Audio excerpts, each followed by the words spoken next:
Mais nous allons pouvoir commencer notre temps, ce culte d'adoration et de louange rendu à notre Dieu en ce premier jour de la semaine, après une semaine à droite à gauche, en église dispersée, comme disent certains. Eh bien, nous pouvons nous rassembler ce matin pour rendre un culte à notre Dieu. Et un culte, c'est aussi épancher notre cœur.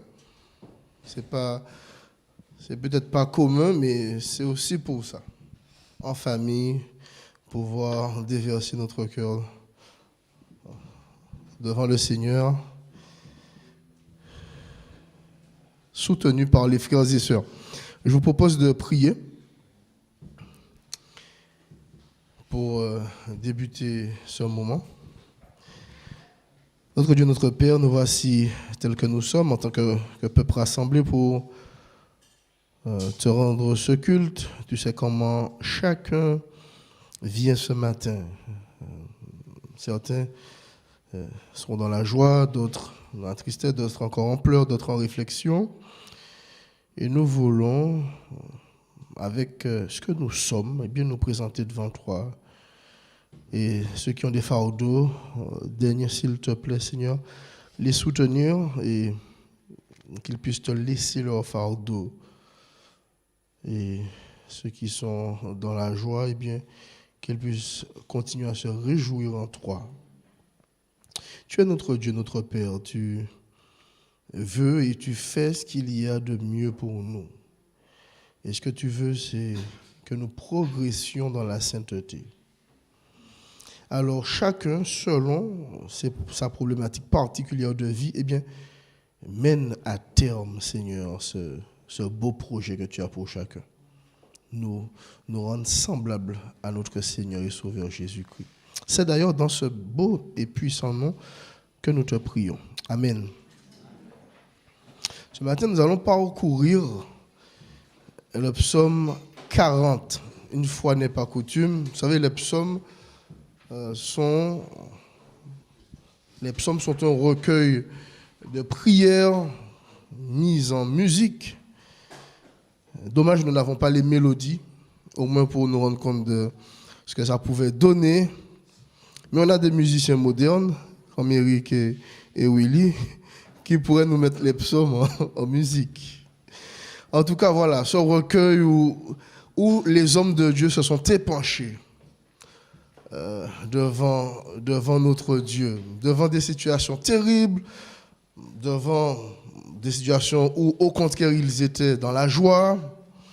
Et nous pouvons nous identifier parce que l'homme, foncièrement, n'a pas changé. Et nous pouvons nous retrouver dans tel ou tel état de cœur, peut-être pas situation. On ne pense pas qu'un jour, quelqu'un va courir derrière nous et qu'on va se cacher dans une grotte, comme David. Mais en tout cas, nos aspirations de cœur, nos difficultés sont à peu près les mêmes. Et dans ce psaume 40, psaume de David, qu'il compose pour le chef de chœur, celui qui menait, le meneur, j'ai mis tout mon espoir en l'Éternel. Ça commence bien. Il s'est penché vers moi et il a prêté l'oreille à ma supplication. Il m'a fait remonter du puits de destruction et du fond de la boue. Il m'a remis debout, les pieds sur un rocher, et il a affermi mes pas. Il a mis dans ma bouche un cantique nouveau, un hymne de louange pour chanter notre Dieu.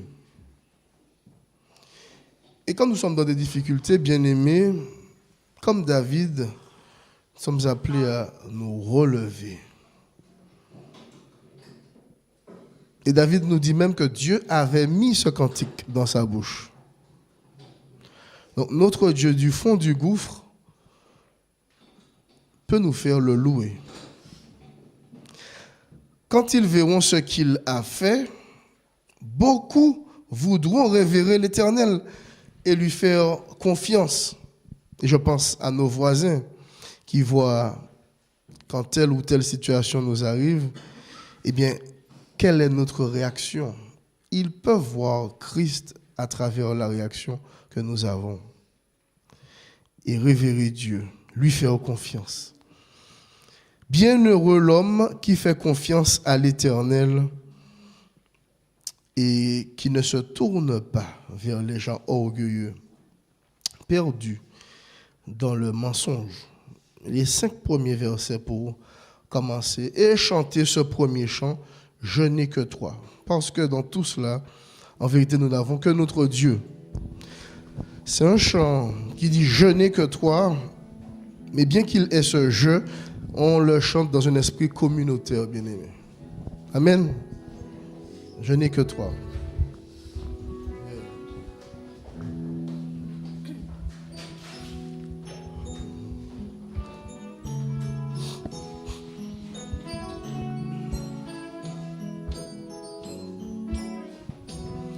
Je n'ai que toi dans le ciel. Je ne désire rien d'autre que toi sur la terre. Si je suis faible, ou même si je tombe, Dieu est le soutien de mon cœur. Dieu, tu es le soutien de mon cœur, mon héritage et mon plus grand bien. Oh oui, Dieu, tu es le soutien de mon cœur. Près de toi, je me sens bien. Quand mon cœur était plein d'amertume, je perdais la raison et je n'y voyais plus rien. Mais Dieu s'approcha pour me saisir la main. Dieu est le soutien de mon cœur. Dieu, tu es le soutien de mon cœur, mon héritage et mon plus grand bien. Oh oui, Dieu, tu es le soutien de mon cœur. Près de toi, je me sens bien. Dieu, tu es. Dieu, tu es le soutien de mon cœur, mon héritage et mon plus grand bien. Oh oui, Dieu, tu es le soutien de mon cœur. Près de toi, je me sens bien. Près de toi. Près de toi, je me sens bien. Près de toi, je me sens bien. Près de toi, je me sens bien.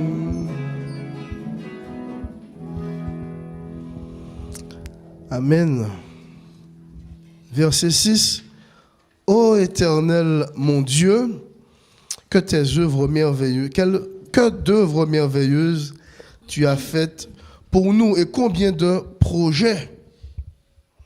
Nul n'est semblable à toi. Je voudrais publier, redire tes merveilles, mais leur nombre est tellement grand. Tu n'as voulu ni offrande, ni sacrifice. Tu m'as ouvert l'oreille, car tu n'as demandé ni holocauste, ni sacrifice pour expier le péché.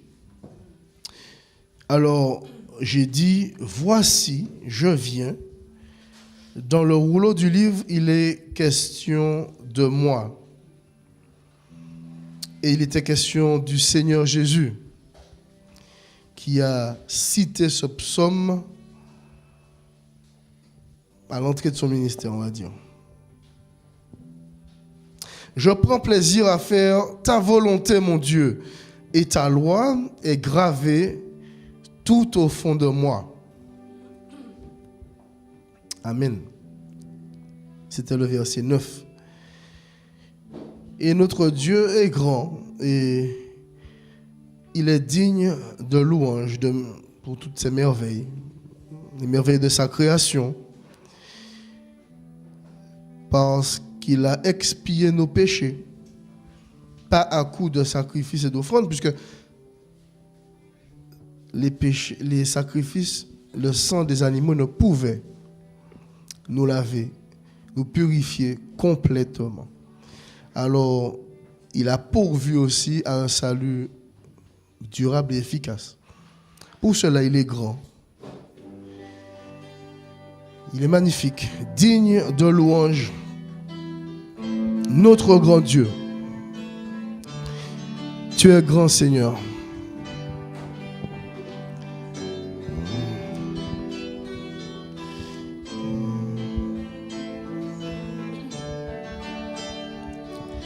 Tu es grand, Seigneur. Tu es grand, Seigneur. Tu es grand, Seigneur. Tu es grand, Seigneur. Magnifique, digne de louange. Tu es grand, Seigneur. Magnifique, digne de louange. Tu es grand, Seigneur. Tu es grand, Seigneur. Tu es grand, Seigneur. Tu es grand, Seigneur. Tu es grand, Seigneur. Magnifique, digne de louange. Tu es grand, Seigneur. Magnifique, digne de louange. Tu es grand, Seigneur. Magnifique. Magnifique, digne de louange. Tu es grand, Seigneur. Magnifique. Magnifique, digne de louange. Tu es grand, Seigneur. Encore une fois, tu es grand. Tu es grand, Seigneur. Tu es grand, Seigneur. Tu es grand, Seigneur. Tu es grand, Seigneur. Tu es magnifique. Magnifique, digne de louange. Tu es grand, Seigneur. Magnifique. Magnifique, digne de louange. Tu es grand, Seigneur. Magnifique. Magnifique, digne de louange. Tu es grand, Seigneur. Tu es magnifique, Seigneur. Magnifique, digne de louange. Tu es grand, Seigneur. Tu es grand.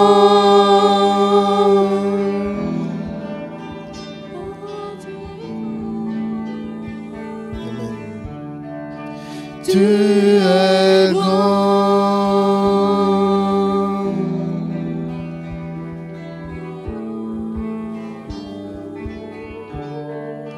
Tu es grand.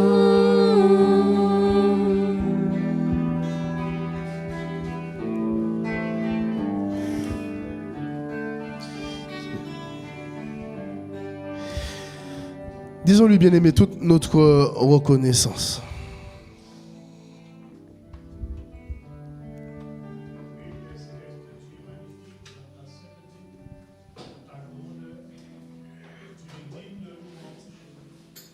Ce matin, je rejoins à l'Assemblée des cieux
te rends toute la gloire, fidèle, parce que tu as soulevé notre part, tu es chez nous, et nous sommes devenus tes enfants.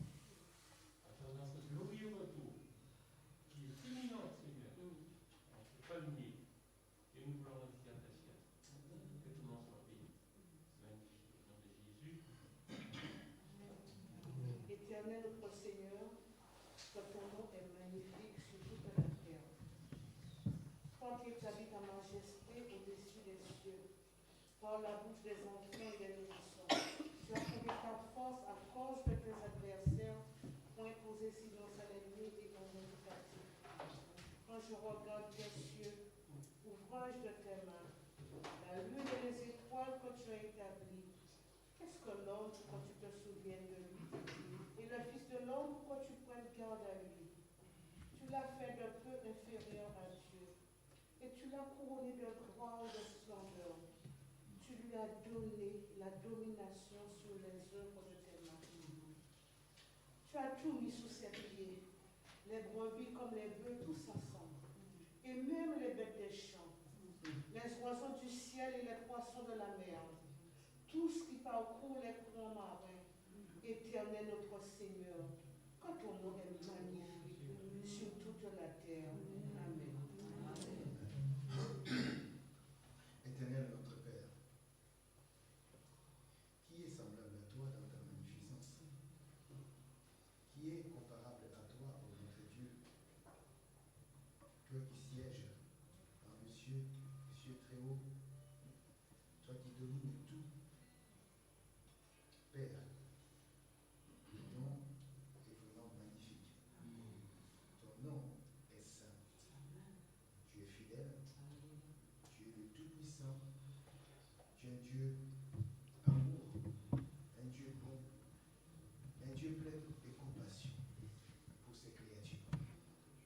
Seigneur, c'est pourquoi nous voulons nous associer à ces psalmistes. Donc, psalmodier aussi des partout que tu es bon, Papa. Tu es glorieux, tu es notre protecteur. Si nous sommes là ce matin, c'est grâce à toi. C'est toi qui nous as gardés tout au long de la semaine écoulée.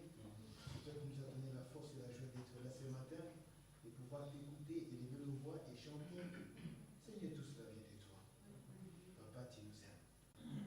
Toi qui aimes ta créature, Seigneur, merci. Merci encore parce que nous les sommes et nous pouvons les crier que nous t'appartenons. Parce que toi, tu nous connais mieux que nous-mêmes. Seigneur, sois élevé, sois glorifié, sois psalmodié et partout dans le monde. Seigneur, où tes enfants se réunissent ce matin, Seigneur, entre-nous. Et nous voulons aussi, Seigneur, te dire merci pour Jésus-Christ et les âmes qui ont tourné leur cœur, qui ont accepté Jésus-Christ et durant toutes ces semaines écoulées, les mois écoulés, Seigneur, qui aujourd'hui sont dans la joie de connaître ton Fils que tu as envoyé. Seigneur, c'est merveilleux. Et c'est pourquoi nous voulons encore, Seigneur, dire que ce jour, encore, c'est un jour de salut. Merci pour la grâce que tu vas accorder aux uns et aux autres de venir vers toi et te connaître comme des dieux magnifiques. Béni soit ton nom, ô notre Père, au nom de Jésus. Amen. Notre Dieu, notre Père, nous sommes infiniment reconnaissants de nous retrouver en cet instant dans ton assemblée. Je viens notre voix à celle des autres. Le qualificatif est certainement pas assez puissant, assez fort pour mesurer tout l'autre à découvrir. Nous voulons, Seigneur, revenir à notre niveau, d'être fragile, petit. Fragile, notre Dieu, puisque rien suffit pour nous faire perdre la santé que nous avons. Nous voulons, en cet instant, te remercier pour pouvoir nous retrouver autour de ta personne. Te remercier de cette belle journée que tu mets à notre disposition. Te remercier, Seigneur, pour tout ce que tu mets, Seigneur, à notre disposition et nous nous laissons quelquefois de manière égoïste, ne pensant pas aux autres.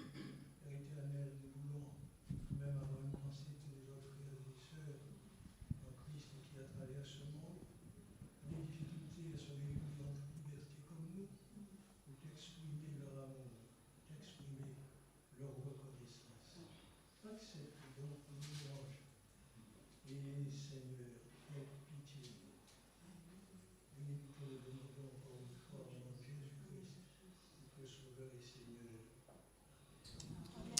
Amen. Les versets 10 à 14. Dans la grande assemblée, j'annonce la bonne nouvelle de ton salut. C'est ce que nous faisons ce matin. Je ne la tairai pas, Éternel, tu le sais. Je ne garde pas dans mon cœur comme un secret la délivrance que tu m'as accordée. Et beaucoup l'ont fait ce matin ou encore dimanche dernier. Je proclame bien haut combien tu es fidèle et que tu m'as sauvé. Non, je ne cache pas ton amour et ta fidélité dans la grande assemblée. Et toi, donc en conséquence, ô Éternel, tu ne retiendras pas loin de moi ta tendresse. Ton amour, ta fidélité sans cesse me protégeront. De malheurs innombrables, je suis environné. Et ça peut être le cas. Mes transgressions m'accablent.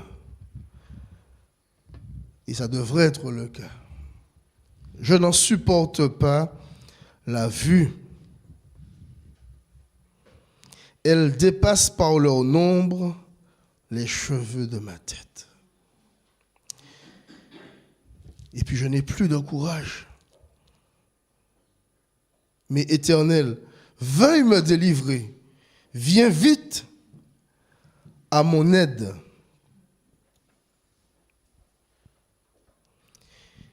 Jusqu'au là, verset 14. Et heureusement qu'il est venu à notre aide, bien-aimé. Heureusement que nos transgressions, il les a prises et il nous en a débarrassés.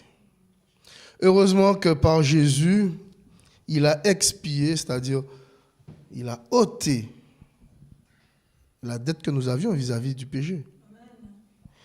Et nous ne sommes plus redevables du péché. C'est ce que dit Paul, notamment en Romains 6.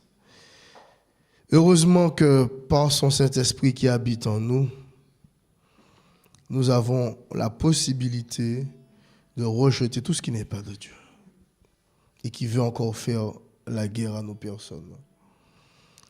Heureusement que par ce Saint-Esprit, son fruit peut se développer en nous. Heureusement, heureusement, heureusement, heureusement. Heureusement que Dieu est venu à notre aide et qu'il n'a pas attendu que nous venions à lui. Nous pouvons chanter cela. Tu n'as pas attendu, Seigneur. Et nous voulons le faire encore une fois, ensemble. Parce que le chant dit « je ». Et c'est vrai, il l'a fait individuellement. Mais nous le faisons ensemble. Nous reconnaissons ensemble.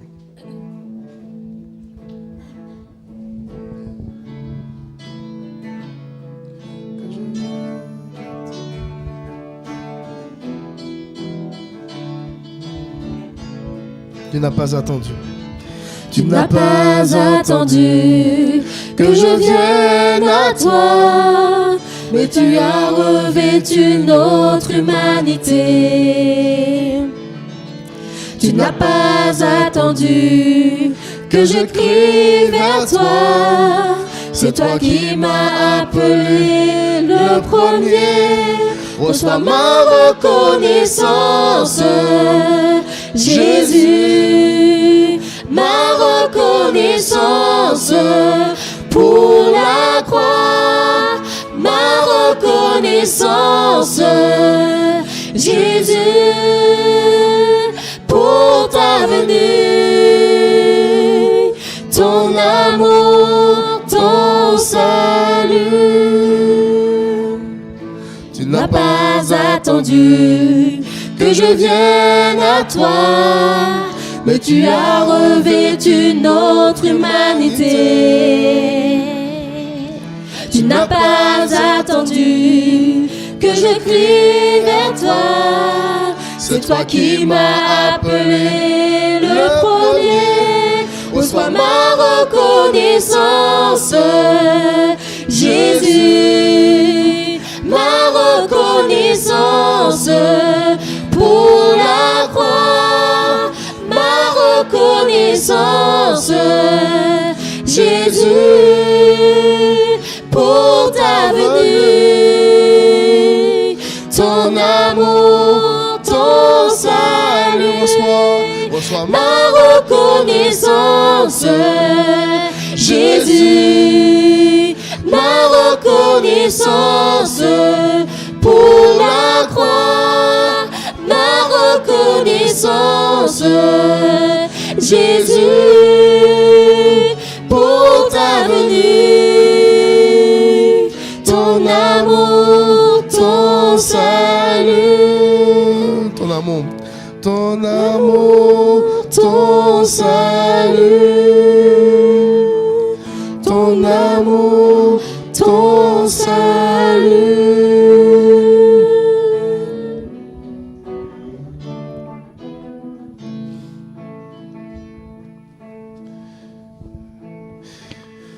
Est-ce qu'on peut rechanter ça, bien-aimé, en a cappella?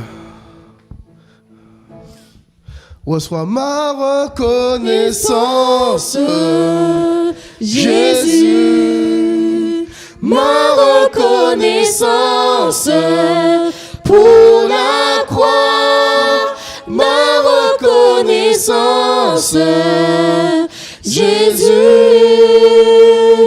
pour ta venue, ton amour, ton salut. Musique. Reçois Ma reconnaissance, Jésus, pour ta venue, ton amour, ton salut.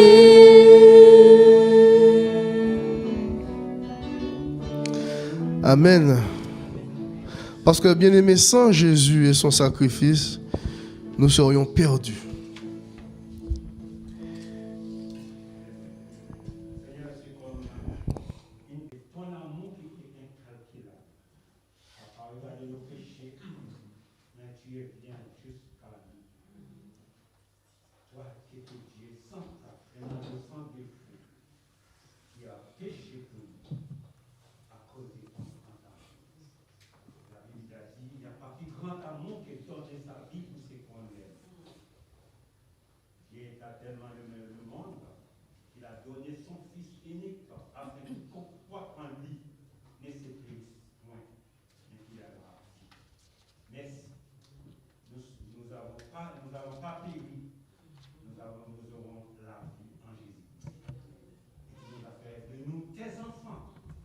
Vraiment la Bible dit, c'est vrai, parole vivante et permanente qui dit nous les sommes. Quelle reconnaissance. Tu nous as pardonné, tu viens. C'est toi. Au contraire, c'est nous qui t'es péché. C'est nous qui te devons aller dans tes pardons. Mais tu viens jusqu'à nous. Quel amour, quelle grâce. Oh Seigneur. Nous demandons ce matin, dans notre Seigneur, notre souhait, que ton esprit ouvre notre esprit afin que comprenne l'amour qui t'a témoigné en Christ Jésus. Nous qui étions coupables. Mettez ton esprit en nous, Seigneur, pour nous avons l'esprit de pardon, l'esprit de miséricorde. À toi, Seigneur, la gloire. À toi, Seigneur, vraiment du bonheur. À toi, Seigneur, toute la gloire. Parce que, Seigneur, nous avons dit, tu mérites toute la gloire, toute l'adoration. C'est pour Jésus-Christ. Alléluia. Merci. Merci. Soutenez-nous, Seigneur, dans les difficultés. Fortifie-nous. Affermis l'Église dans la foi. Parce que nous vivons dans un temps, Seigneur, difficile. Mais tu ne nous abandonnes pas. Nous savons que tu es là. Quelle que soit la circonstance. Merci. À toi toute la Amen. Merci. Merci, frère Iras, pour ta prière, pour toute l'assemblée. Verset 15, et nous irons jusqu'à la fin ensuite du psaume. Qu'ils soient couverts de honte, remplis de confusion, ceux qui en veulent à ma vie. Qu'ils battent en retraite, qu'ils soient déshonorés, ceux qui se réjouissent de mon malheur. Qu'ils soient paralysés sous le poids de la honte, ceux qui ricanent à mon sujet. Et nous savons qu'à cette époque, il en était ainsi. Ces hommes de Dieu qui demandaient à Dieu, à première lecture, le malheur de ceux qui leur en voulaient. Mais à deuxième lecture, ils demandaient à Dieu qu'il exerce sa justice en vérité. Ce qu'on a appelé, ces parties-là, les imprécations, où ils demandaient des choses. Par contre, nous savons que celui qui inspirait le cœur de ses adversaires, ses projets sont toujours les mêmes envers nous, notre adversaire. Il veut toujours notre malheur. Mais gloire soit rendue au Seigneur, par sa mort sur la croix, il a été écrasé. Il a été écrasé. Sans cet écrasement, nous ne serions pas là, bien-aimés. Et un jour, tout cela va tourner définitivement à notre faveur, lorsque Jésus reviendra nous prendre. Au même moment, notre ennemi et tous ses anges, tous ses acolytes seront pour leur part hors d'état de nuire pour toute l'éternité. On a du mal à comprendre ce que ça veut dire, mais c'est pourtant le cas. Verset 17, « Mais que tous ceux qui te sont attachés soient débordants de joie et qu'ils s'égaient en toi. Et que tous ceux qui aiment ton salut, et nous aimons le salut du Seigneur ici, n'est-ce pas? Eh bien qu'ils redisent constamment que l'Éternel est grand. » Est-ce qu'on peut redire ça? Que l'Éternel est grand. Amen. Que l'Éternel est grand. Amen. Moi, je suis pauvre et malheureux, mais le Seigneur prend soin de moi. Toi qui es mon secours, et vont reméditer encore. Et heureusement encore que chaque jour, notre Dieu est avec nous et qu'il ne nous abandonne jamais. C'est notre prochain chant. Chaque jour, tu ne nous abandonnes jamais. Mais surtout, en conséquence, je veux marcher dans tes voies. Nous voulons toujours le faire dans un esprit communautaire. Ce matin, chaque jour.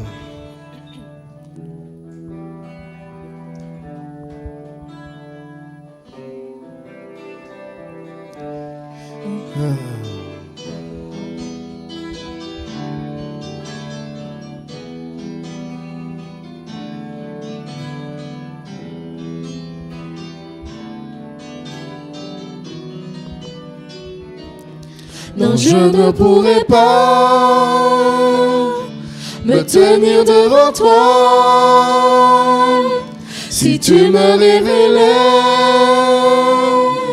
toute ta sainteté.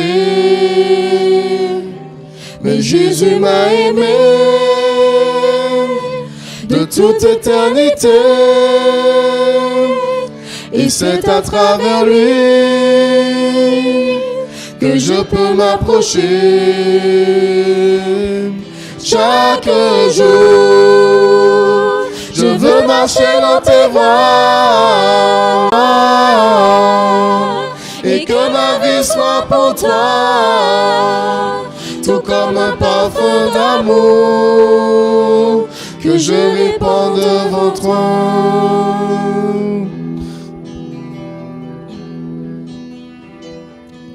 Mais tu connais mon cœur, tu connais mes pensées, tous mes désirs secrets, je ne peux les cacher. Tu te tiens devant moi et tout autour de moi. Où donc pourrais-je aller? Chaque instant, à chaque pas, et vivre de ton amour que je répands devant toi.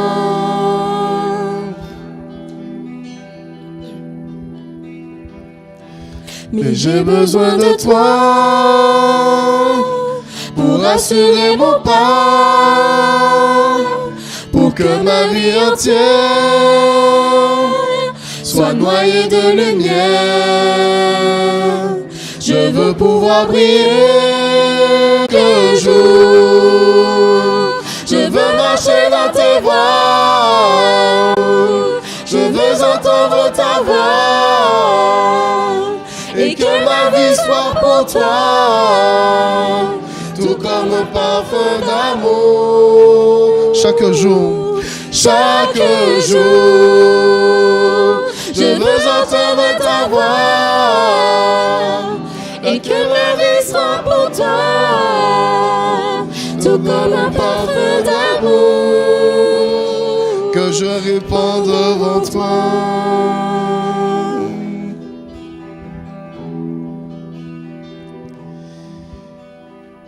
Amen. Amen. Nous t'adorons, ô Père. Ce dernier chant que nous allons prendre ce matin comme une prière et puis comme une préparation à entendre ce que notre Dieu aura ce matin à nous dire. T'adorons, ô Père.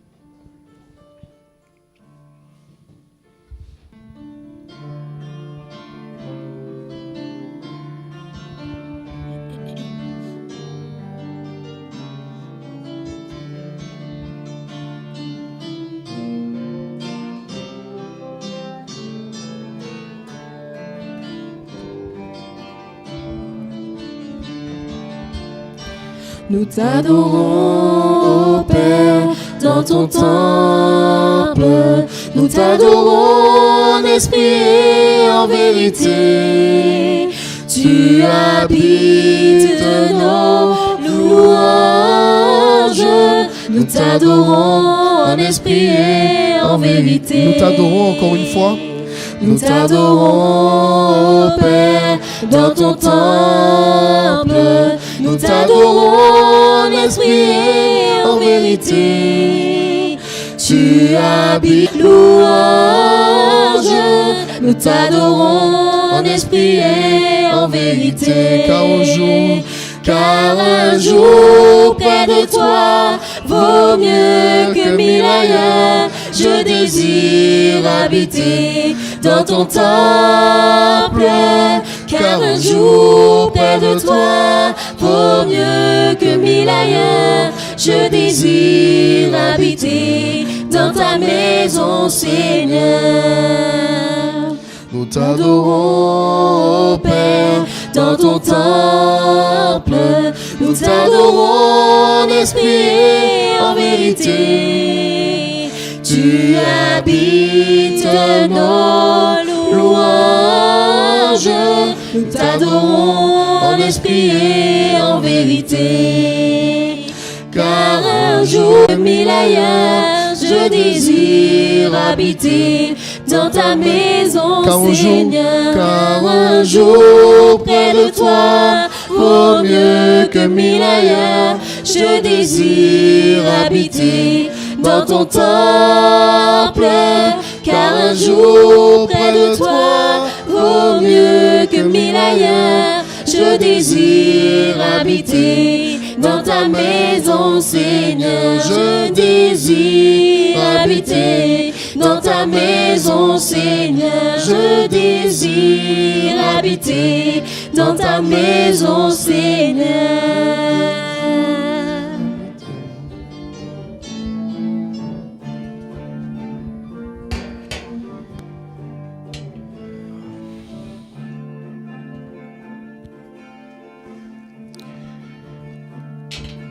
Notre Dieu, notre Père, nous voulons nous placer devant toi maintenant, prêts à entendre ta voix, prêts à entendre l'exhortation, l'encouragement que tu veux nous adresser ce matin. Et alors que nous allons le faire imparfaitement, toi interviens afin que, Seigneur, cela puisse entrer parfaitement. Nous avons le Saint-Esprit qui nous permet, Seigneur, de modifier nos comportements et notre entendement. Donne-nous à entendre à travers la bouche de ton serviteur ta voix. Que ce qu'il a préparé, que tu puisses t'en saisir et avec ce qu'il est, qu'il puisse nous communiquer de ta part. avec véracité, avec vérité, comme ta parole. Te demandons du coup, parce que c'est une responsabilité, nous te demandons une onction spéciale sur lui, afin qu'il puisse se laisser conduire. Seigneur, parle parce que ton peuple écoute. Amen.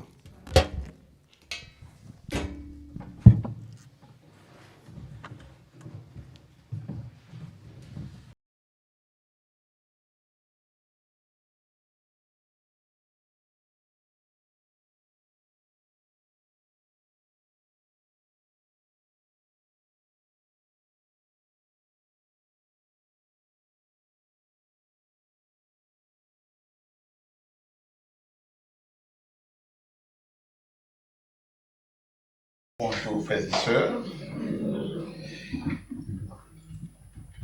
Frère Mathieu a raison de dire que c'est une responsabilité. J'aurais préféré qu'il ne le dise pas. Parce que quand il parle de la responsabilité, vous ne pouvez pas imaginer les poids que ça a sur les épaules. Oui, tu dirais, et puis tu vas te cacher.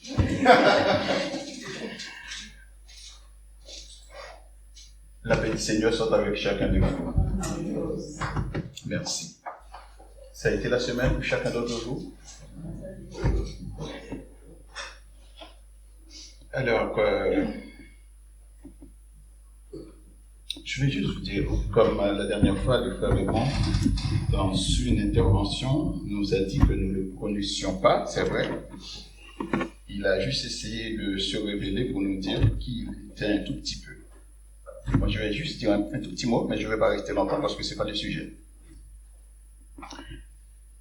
La parole de Dieu, pour moi, est puissante. Ça transforme, ça change. Lors, dans les années 81, 82, j'étais jeune garçon, 10 ans, 11 ans. Et puis, j'étais dans une école, c'était un établissement construit, fondé par les Américains. Alors, le bâtiment, c'était un bâtiment scolaire, en même temps, c'était un bâtiment, les enfants devaient venir à l'église.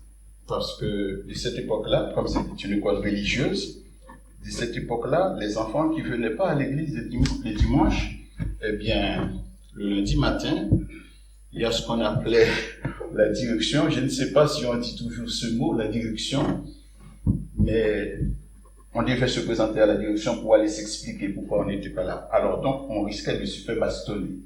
Oh oui, c'était comme ça. C'était comme ça de mon époque. Ah oui, c'était rigide, hein? Et puis, un dimanche matin, moi qui ne voulais pas me faire bastonner, j'étais tout petit. Alors la distance, c'était long, hein. C'était long, il fallait marcher, il n'y avait pas de bus dans ma province d'où je suis originaire. Il fallait quasiment 13-14 km. Et puis, il y avait un monsieur ce dimanche matin-là qui a parlé, je vous dis, un garçon de 11 ans, 10 ans, je ne pouvais pas comprendre. Et le monsieur a parlé de l'histoire de David et de Goliath. Voilà la parole que j'ai entendue, 1 Samuel 17. Voilà la parole que j'ai entendue ce jour-là. Et j'étais seul de retour. J'étais seul en route. Il y avait certaines actions qui se produisaient déjà dans mon cœur. Et tout autour de moi, je voyais personne, mais c'est comme si j'étais accompagné, il y avait plein de gens tout autour de moi. Mais dans mon petit cœur d'enfant, sur la route du retour, je sentais en moi un bouillonnement, je sentais en moi un bouleversement, je ne pouvais pas comprendre. Mais seulement j'ai entendu ça. Tenez-vous bien, je n'étais pas en âge de faire tout ce qui est exégèse. Je ne pouvais pas comprendre. Je ne pouvais pas comprendre. Mais la seule chose, je sentais en moi, il y avait un bouillonnement, une transformation. Et avec le temps, et je n'étais pas encore converti, hein, Et c'est avec le temps, je comprends que c'était l'œuvre du Saint-Esprit en moi, par cette parole. Alors la parole, c'était tout simplement David qui a terrassé Goliath. C'était ça. Hein? C'était ça qui m'a bouleversé, avec des petites frondes, et puis Goliath qui était un homme, un guerrier. Voilà, par la puissance du Saint-Esprit, David a pu le terrasser. C'était juste un petit témoignage me concernant. Non, c'est pas autre chose. Vous êtes là?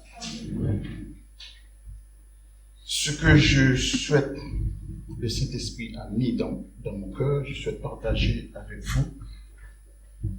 En lisant ce texte, je me sentais richement béni. Je me dis, si ce texte me font du bien, ils peuvent faire aussi du bien à l'Église de Jésus-Christ. Je vous propose de lire ce texte, Jean chapitre 15, au verset 16. Jean chapitre 15, au verset 16. Merci. Alors, je lis sur le rétroprojecteur. Qu'est-ce qu'il dit, le texte? Nous lisons ensemble, si vous voulez bien. Ce n'est pas vous qui m'avez choisi, mais moi, je vous ai choisi, je vous ai établi, afin que vous alliez et que vous portiez du fruit. Je peux m'arrêter là, parce que c'est ce qui concerne notre encouragement ce matin. Je titrerai cet encouragement, c'est Jésus qui parle. Quand nous lisons tout le chapitre 15, nous voyons que c'est Jésus qui parle, et arrivé au verset 16, qui donne ce mandat aux disciples. Alors, je titrerai cela, c'est moi qui vous ai choisi, je vous ai choisi afin que vous alliez et que vous portiez du fruit. Je vous ai choisi afin que vous alliez et que vous portiez du fruit. Le choix que Jésus a fait de ses disciples, il y a une cause. Jésus ne les a pas appelés pour être assis, pour rester immobiles, figés, mais il leur donne une mission. Pour introduire notre exhortation de ce matin, je vais vous prendre des exemples. Et ce sont des exemples qui nous sont communs dans la vie de tous les jours. Le premier exemple, un commerçant qui, par exemple, qui investit dans une affaire. Ce commerçant en question attend à un bénéfice. Sans quoi, à quoi ça sert d'exercer cette activité? Vous voyez, ça c'est dans la vie courante, cet exemple. Alors, le commerçant qui exerce cette activité, il a besoin certainement d'avoir un bénéfice, sans quoi ça ne sert pas à grand-chose. Deuxième exemple, c'est pour introduire notre méditation. Deuxième exemple, vous et moi, qui sommes parents, nos enfants, nous sommes tous passés par là, par ces étapes-là, à la crèche, mais nous attendons qu'ils grandissent. De la crèche à l'école, ils sont passés en petites sections. Après les petites sections, grandes sections, CP, ainsi de suite, terminale, jusqu'à ce qu'ils aillent tout ce qui est des grandes écoles. Nous attendons ça d'eux. Est-ce que vous êtes là avec moi? C'est pourquoi je prends ces exemples-là pour me faire comprendre par ce propos. Jésus parle, comme je donne dans le titre de cet encouragement, « Je vous ai choisi ». Comme dirait un frère parmi nous, « Allô, vous êtes là? Vous êtes là? Je vous ai choisi ». Jésus n'a pas choisi ses disciples parce que c'était un mérite, ou bien parce qu'ils étaient bons, parce qu'ils étaient capables de faire quoi que ce soit, parce qu'ils étaient puissants, parce qu'ils étaient, je sais pas. Mais Jésus les a choisis pour une cause, juste pour un but précis. Le texte nous dit, j'aimerais bien que tu le laisses échapper, s'il te plaît. Le texte nous dit, c'est moi qui vous ai choisi. Moi, je m'interroge en lisant le texte, je me mets en question, ce n'est pas vous qui m'avez choisi, mais moi, je vous ai choisi, ça c'est la cause, afin que vous alliez. Mais allez où? Allez où? Afin que vous alliez et que vous portiez du fruit. Mais de quel fruit il s'agit? De quel fruit il nous parle ici? Je vais prendre le mot fruit, après je reviendrai sur le verbe aller. Comme ces derniers jours, Stéphane a parlé de ce mot fruit dans sa présidence dimanche matin. Puis les pasteurs également, encore mardi soir, il a parlé de ça. Alors nous savons que la liste du fruit que l'apôtre Paul nous dresse en Galates chapitre 5 verset 22, ils sont au nombre de 9. Ils sont au nombre de 9. Vérifiez, pour ne pas dire que frère Ruben a dit. Non mais c'est sérieux, parce qu'aujourd'hui on entend tellement des choses. Donc ils sont au nombre de 9. Mais pourquoi ces fruits? Ces fruits, alors je ne les cite pas, mais ils sont au nombre des 9. Je crois que c'est l'amour, la joie, la paix, la bonté, la bienveillance, la tempérance, si je ne me trompe pas, la fidélité, la maîtrise des soi, la douceur. Ils sont au nombre de 9. Mais pourquoi ces fruits? Et c'est lorsque les difficultés surgissent, les abus, les méchancetés frappent à nos portes, et c'est à partir de là, nous allons voir comment réagit le chrétien qui a ce fruit-là en lui. Voilà pourquoi Jésus nous demande de porter, d'avoir ce fruit en nous. Maintenant, je vais prendre aller. Pourquoi Jésus ne nous a pas choisis? Encore une fois, je précise, Jésus ne m'appelle pas pour rester assis. Je vais vous dire, sauf l'évangile de grâce peut faire de moi ce que je suis. Parce que je ne me vois pas moi pour être sur scène, être ci, être ça. C'est que l'évangile de grâce qui peut faire tomber plein de barrières pour me mettre debout pour parler au nom de Jésus-Christ. Mais sinon, je me vois mal comment je pourrais vous parler. Pour moi, ça serait très très difficile. Allez, porter du fruit, d'accord, on est bien d'accord, pourquoi porter du fruit, mais aussi aller où?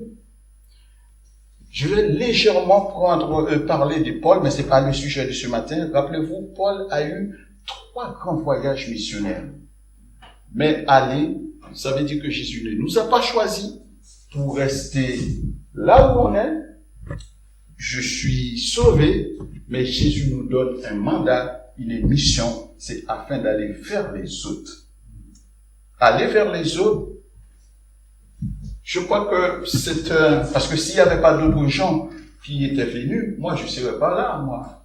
Et s'il n'y avait pas d'autres gens qui étaient venus aussi vers vous pour vous parler de l'évangile, vous ne seriez non plus pas là. C'est parce qu'un jour, il y a quelqu'un assurément qui vous a parlé. Je vais juste vous donner un petit témoignage. Encore, je me rappelle, toujours petit garçon, j'ai eu ma grand-mère Par exemple, le texte Exode 14, verset 14, ça c'est ma grand-mère, lorsqu'elle priait.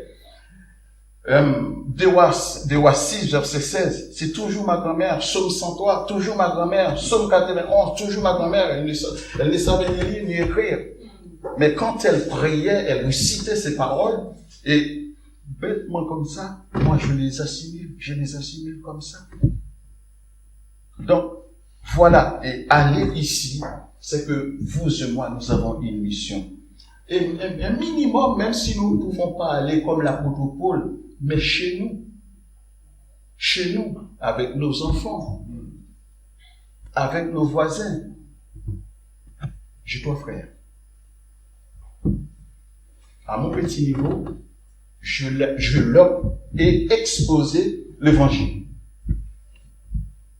Ils vivent comme ils veulent, je ne suis pas responsable. C'est que nous devons aller, l'église de Créteil, nous devons aller dans votre travail, chez vous, autour de vous, dans le voisinage. L'apôtre Paul dit, soyez mes imitateurs comme j'ai reçu moi-même de Christ. Ce que je vous dis là, je le fais dans mon voisinage. Et ils me connaissent tous dans ma rue. J'ai une voisine à droite, j'ai un voisin en face, ils me connaissent. J'ai envie de vous dire, ce n'est pas pour... Et ils ont un certain respect pour moi. Quand ils me voient, ah oui, sincèrement, ils me connaissent. Donc, je leur dis qui est l'évangile. Je les ai offert, chacune de ces familles, une Bible. Donc, c'est pour vous dire que je ne vous dis pas quelque chose que j'ai pas fait. Moi, c'est ça, à mon petit niveau, j'ai essayé de le faire. Alors, ces mots-là, l'église, chrétien, et les fouilles en question, c'est pas que les pasteurs, ou les diacres, ou les dames missionnaires, c'est chacun de nous, nous devons avoir en nous ces fruits. Le deuxième point, aller ici, c'est pas ni les pasteurs, ni le corps diaconat, ni les anciens, c'est une affaire de tous. Aller ici, on n'a pas besoin de faire grand chose, mais on peut prêcher l'évangile tout simplement par certaines réactions. Maintenant, je vais vous inviter de voir Jean chapitre 4, ça va changer ce que je suis en train de vous dire. Vous allez voir quelques personnes à qui Jésus s'est présenté et après, quelle a été leur attitude. Quelques personnes, Jésus s'est présenté, nous allons voir leur attitude après avoir fait la rencontre de Jésus. Frères et sœurs, merci frère. Je suis en Jean chapitre 4, versets 28-29. Regardez une femme, je me dis que l'épisode de la vie de la femme samaritaine, les textes précédents, vous les connaissez déjà. Vous connaissez déjà ce parcours. Je n'ai pas besoin de vous présenter tout ce texte, vous les connaissez déjà. Mais je risque de revenir de temps en temps là-dessus pour vous montrer son parcours. Et de son parcours d'avant et maintenant. Regardez avec moi le texte. Alors, c'est qu'il y a plein de choses précédemment, au verset 28, c'est dans une discussion avec Jésus. Il y a une transformation quand Jésus lui a présenté, Jésus lui a dit des choses, il y a une transformation qui s'est produite dans la vie de cette femme. Cette femme se dit, alors, je ne peux pas rester comme ça, je dois parler. Et si vous saviez sa vie d'avant, vous diriez non, pas elle qui parle comme ça. Je réponds, si vous connaissiez sa vie d'avant, vous diriez, c'est pas cette femme-là. Je lis. Si vous voulez, je vous demande d'écouter attention, s'il vous plaît, parce que je vous dis la parole de Dieu, elle transforme. Elle transforme. Et donc, de ce que je veux vous parler, voilà l'une des personnes qui a été transformée, touchée par Jésus. Je lis. Alors la femme, ayant laissé sa bouche, J'ai essayé de tourner tout autour pour comprendre. Je me dis, mais qu'est-ce que fait cette dame de sa couche? Parce qu'elle est partie chercher de l'eau. Non, c'est pas en France. Enfin, on va dire plutôt, c'est pas dans le temps moderne aujourd'hui. Nous avons tout chez nous. Enfin, comme dans mon pays. Je ne dis pas chez vous. Mais comme dans mon pays, c'est difficile pour aller chercher de l'eau. Ayant laissé sa couche, s'en alla dans la ville et dit aux gens, la parole de Dieu transforme. Je vous ai choisi afin que vous alliez et que vous portiez du fruit, dit Jésus. Et je reprends, cela ne concerne pas seulement le pasteur, ni les anciens, ni le corps diaconat. Je dis, c'est une affaire de tout le monde. L'évangile de grâce, c'est une affaire de tout le monde. Tout le monde. Ayant laissé sa couche, s'en alla. Vous allez voir, si j'aurais peut-être le temps, simplement ce texte-là, ça me demanderait du temps. Parce qu'on voit maintenant, la femme en question, la Samaritaine en question, elle rentre en action. Regardez. Ayant laissé sa couche, s'en alla. Ici, c'est un mouvement. Hein. Elle a laissé son lieu, elle a pris la route, là, elle est en mouvement. Elle est en mouvement, s'en aller elle s'en alla où? Dans la ville. Et fait quoi? Dire aux gens, bien-aimés, frères et sœurs, lorsqu'on est en Christ, on ne peut pas rester bouche fermée.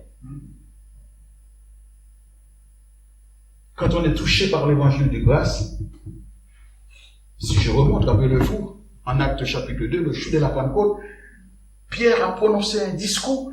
Après, le peuple, l'auditoire, après écouter Pierre, ils se disaient, mais que ferons-nous? Ils sont touchés par la puissance du Saint-Esprit. Ils s'interrogent, que ferons-nous? Vous connaissez la suite. La dame s'en alla dans la ville et dit aux gens, bien-aimés, ne partez pas, ce que je vais dire là. Venez voir un homme qui m'a dit tout ce que je fais. Waouh! Waouh! Venez voir un homme qui m'a dit tout ce que je fais. Ne serait-il pas le Christ? Le Christ ici, c'est le Messie, signifie loin des dieux. Comme je vous disais, si vous connaissiez le passé de cette femme, on dirait, cette femme, le texte nous dit en Jean, de cette époque-là, on avait l'habitude d'aller chercher de l'eau le matin ou le soir pour éviter la clameur, la densité de la chaleur. Mais, vis-à-vis de sa vie passée, cette femme, vous connaissez l'histoire, mais cette femme était en train de fuir le regard des uns et des autres. Cette femme était en train de fuir le regard des uns et des autres. Et cette femme, voilà quelqu'un qui avait peur de croiser le regard des autres. Est-ce que vous suivez avec moi? Voilà quelqu'un qui avait peur de rencontrer les gens. Après sa rencontre, maintenant cette femme se dit, écoute, bref, que Marie dise, que Jocelyne dise, excusez-moi, je cite des noms comme ça, je sais pas, mais que Marie dise, que Jocelyne dise, que Joseph, il y a Joséphine, pardon. Donc, c'est leur affaire, mais maintenant, moi, ce qui m'importe, c'est que maintenant je dois témoigner. Venez voir un homme qui m'a dit tout ce que je fais. Vous imaginez, si le Saint-Esprit, en cet instant même, Seigneur, merci, veut dévoiler toute ma vie devant vous, là, je serai le premier à prendre la porte, là. Ah, ma soeur, moi je parle de moi. Je parle que de moi. si venez voir un homme qui m'a dit tout ce que je fais. Imaginez-vous dans votre vie passée, dans votre jeunesse et ta vie maintenant. Jésus se présente. Vous vous rappelez en Actes chapitre 5, ce qui s'était passé avec Ananias et Saphira? Le Saint-Esprit est toujours à l'œuvre. Hein? Attention. Le Saint-Esprit est toujours à l'œuvre. Venez voir un homme qui m'a dit tout ce que je fais. Frères et sœurs, chose étonnante. On va dire plutôt paradoxale. Là, frère Eric, est-ce que tu peux, s'il te plaît, me mettre le verset 39-42, s'il te plaît? Son appel a été entendu. Son invitation, parce qu'il a dit, venez. Est-ce que vous êtes là avec moi? Là où elle a annoncé, pardon, parce que j'ai tendance à laisser, pardon. Donc,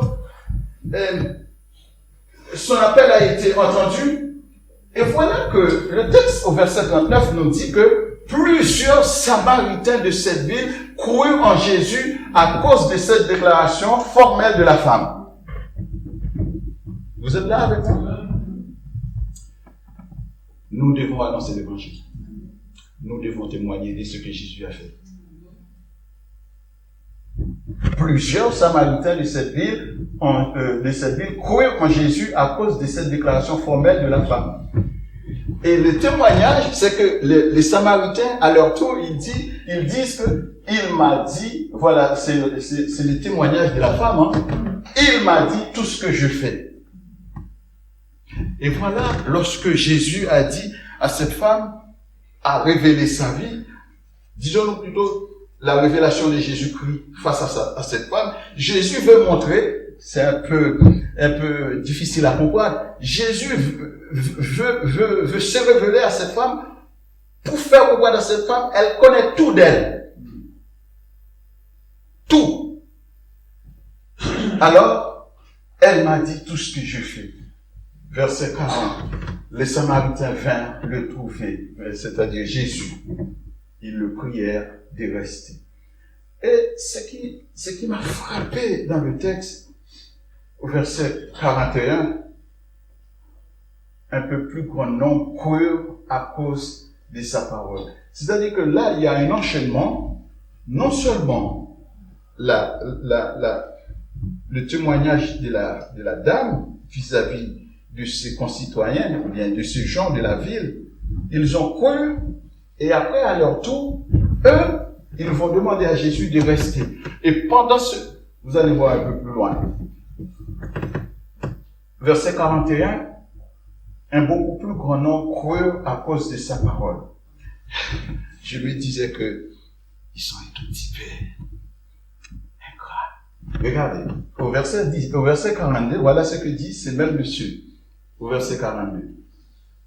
Et il disait à la femme, ce n'est pas à cause de ce que tu as dit que nous croyons, c'est que nous avons entendu nous-mêmes et nous savons qu'il est vraiment le sauveur du monde. D'accord. Mais qui vous en a parlé? Vous voyez ce que je veux dire? Je comprends que c'est pas vraiment, elle vous a parlé, vous avez cru, vous avez accepté, mais vous trouvez que la chose est bonne. Mais dites au moins, elle est pour quelque chose. Non. Ce n'est pas à cause de ce que tu as dit que nous croyons, car nous l'avons entendu nous-mêmes. Vous savez, bien aimé, la parole de Dieu, moi je vous dis, je ne sais pas si je l'ai déjà dit ici, j'ai 4 enfants. J'ai 2 qui sont au Seigneur. J'ai 2 autres qui restent à la maison, qui partent pas, qui vont pas à l'église. C'est vraiment pour moi, chaque fois que je sors de l'église, quand j'arrive à la maison, je leur dis, Jésus envoie le bonjour pour vous. Non mais je leur dis ça. Et non seulement je dis que Jésus envoie le bonjour, vous envoie le bonjour, et après je leur dis, il vous attend dimanche prochain. Je dis ça comme ça. Alors, voilà. C'est que la parole de Dieu, nous devons faire en sorte, comme je sais qu'il y a la timidité, je vois ça, je sens ça.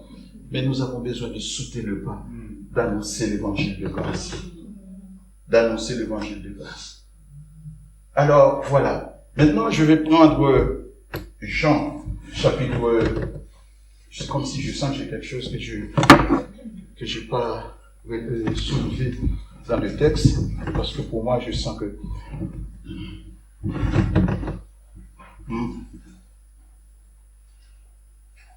Oui. Il y a quelque chose qui m'échappe, mais le Saint-Esprit va l'ajouter à ma place, parce que c'est lui l'enseignant, il connaît nos cœurs, il nous connaît tous. Ce que qui m'est pas venu à l'esprit, mais le Saint-Esprit est capable de les compléter à ma place. Je vous invite à regarder Jean 1er. C'est pour vous dire que toujours, les témoignages, nous devons dire ce que Jésus fait. Amen.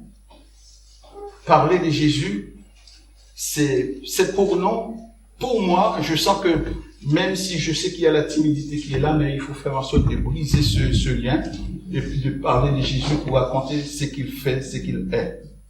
Jean chapitre 1er, verset 40. Merci frère. Alors, je parlais tout à l'heure de la femme samaritaine et nous allons voir, je veux établir une différence, c'est que la femme samaritaine était allée dans la ville pour annoncer ce que Jésus lui a dit. Voilà un homme qui m'a dit tout ce que je fais. Moi, je me dis, si Jésus se présente à moi, là, en présence de vous, me dit tout ce que j'ai fait, je serai le premier à prendre la voix. Parce que j'aurais tellement honte, je ne tiendrai pas. Et la dame a eu la force, le courage d'aller dire, voilà. Et ça, c'était dans la ville. C'était dans sa ville à lui. Elle a été dit aux gens, voilà ce que Jésus a fait dans sa vie. Jésus a transformé sa vie. Jésus lui a dit tout ce qu'elle a fait. Maintenant, nous allons voir ça, c'est plutôt dans un cadre familial. Regardez. André, frère de Simon, Pierre. Pour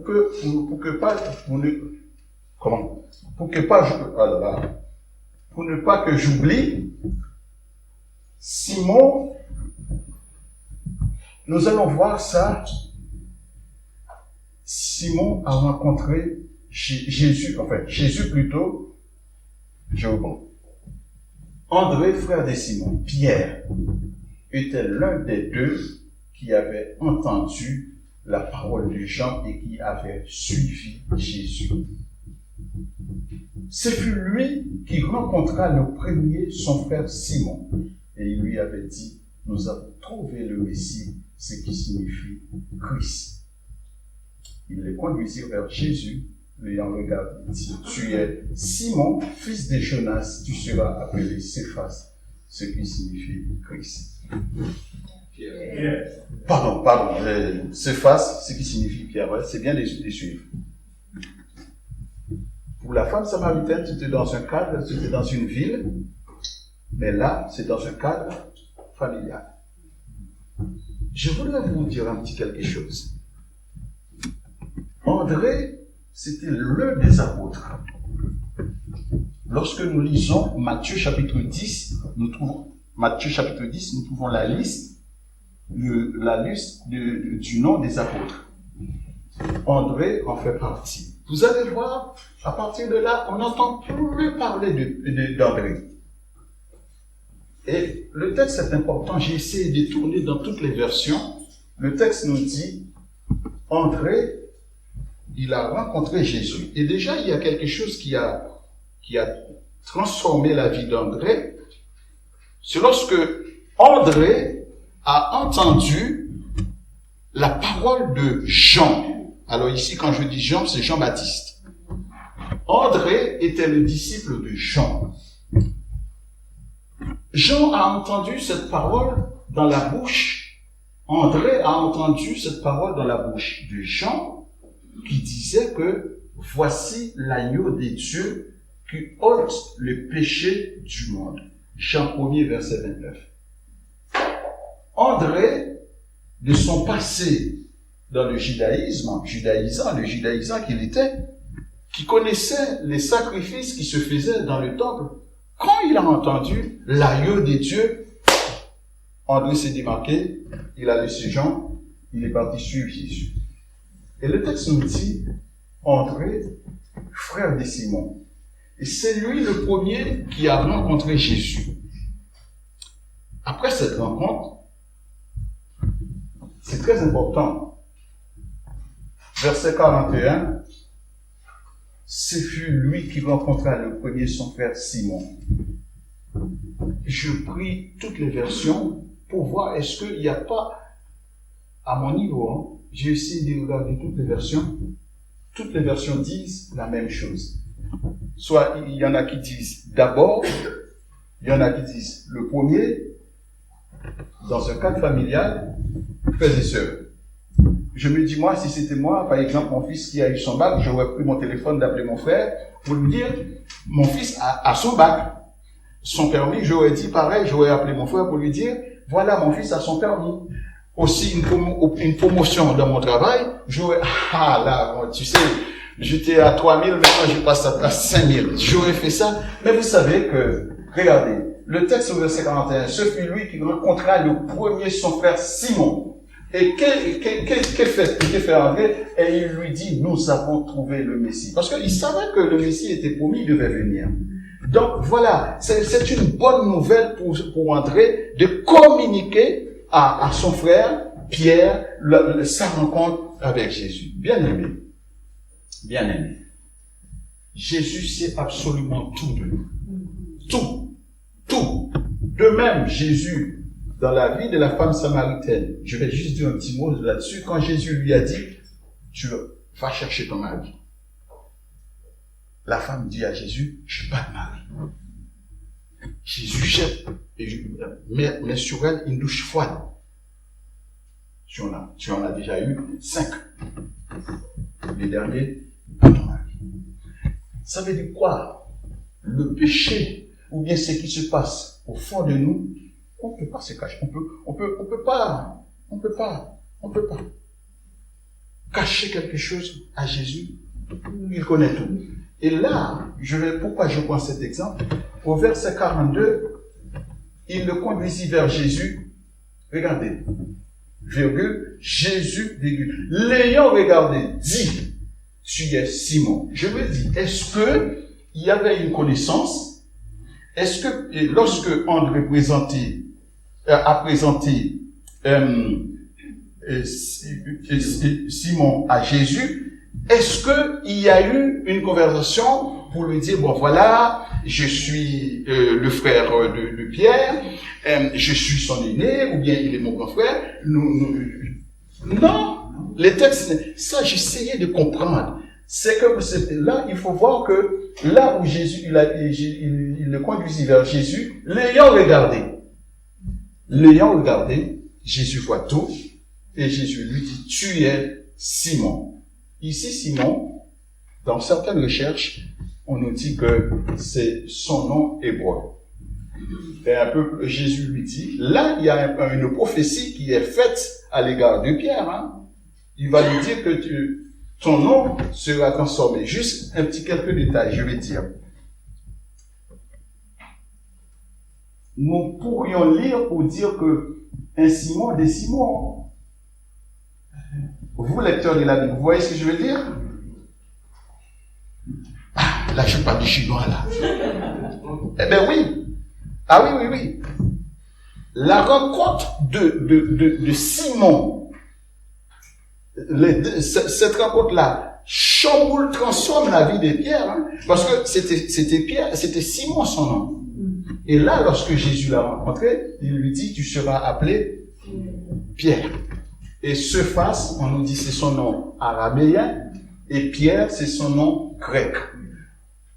Donc, Jésus lui dit, tu seras appelé Cephas, ce qui signifie Pierre. Bien aimé, regardez bien pour voir les services que André a rendus à l'église de Jésus-Christ.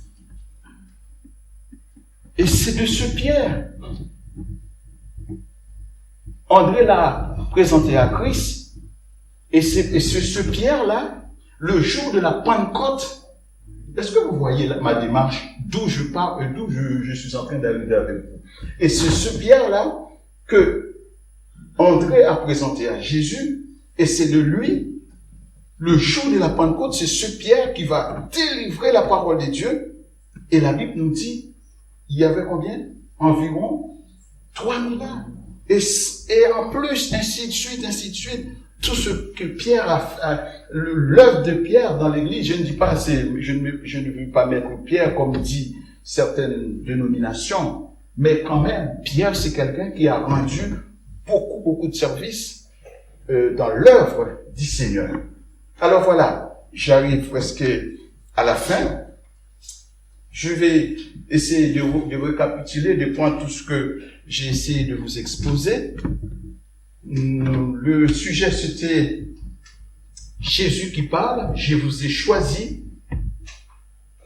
Le choix que Jésus a fait de nous, Jésus ne nous a pas choisis pour que nous restions assis, mais il nous donne un mandat. Le mandat en question, c'est d'aller. Aller où? C'est d'aller annoncer l'évangile, que ce soit dans nos familles le plus proche. Si nous ne pouvons pas aller au-delà, mais déjà dans nos familles, dans nos voisinages, c'est déjà un pas. Et aussi de porter du fruit. Et du fruit en question, comme je vous ai dit, pourquoi Jésus nous demande cela? C'est face à certaines situations, lorsque les adversités, les abus, alors c'est ce fruit-là, ce fruit qui est en nous, c'est avec ce fruit nous allons, suivant notre comportement, les uns des autres peuvent faire la différence de nous, enfants de Dieu, et ceux qui ne sont pas encore, je dirais encore, parce que Jésus veut nous sauver tous.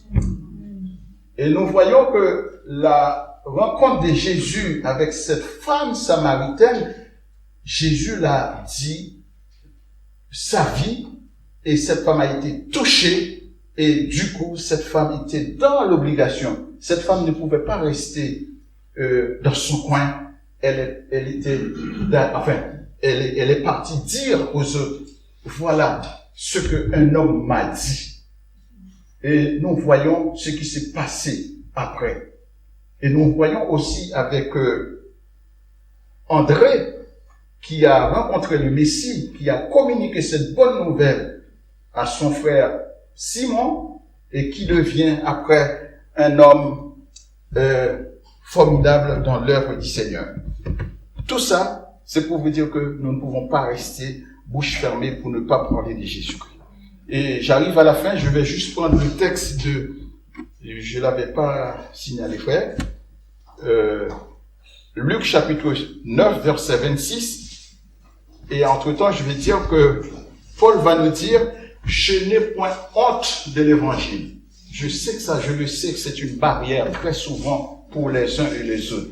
Mais c'est pas ce texte-là, je vais prendre, je vois ma sœur derrière qui commence à cliquer sur son téléphone, c'est plutôt Luc chapitre 9, verset 26, qui nous dit que Luc 9, verset 26, voilà ce que nous dit ce texte. Car quiconque aura honte de moi et de mes paroles, le Fils de l'homme aura honte de lui quand il reviendra dans sa gloire, de celle de son Père et de ses anges. Voilà, c'est une recommandation pour nous, c'est que avoir honte de Jésus-Christ, voilà, c'est que Jésus veut que nous parlions de lui, que nous annoncions, que nous l'annoncions et que nous disions ce qu'il est, ce qu'il fait dans nos vies. Voilà à quoi, non que Christ, Jésus-Christ nous a sauvés, il nous a pas sauvés pour rester assis, comme je le dis, je le répète, mais Jésus nous appelle pour être à son service. J'espère que ces paroles vous bénissent. Je m'arrête là. Que la paix du Seigneur soit avec vous.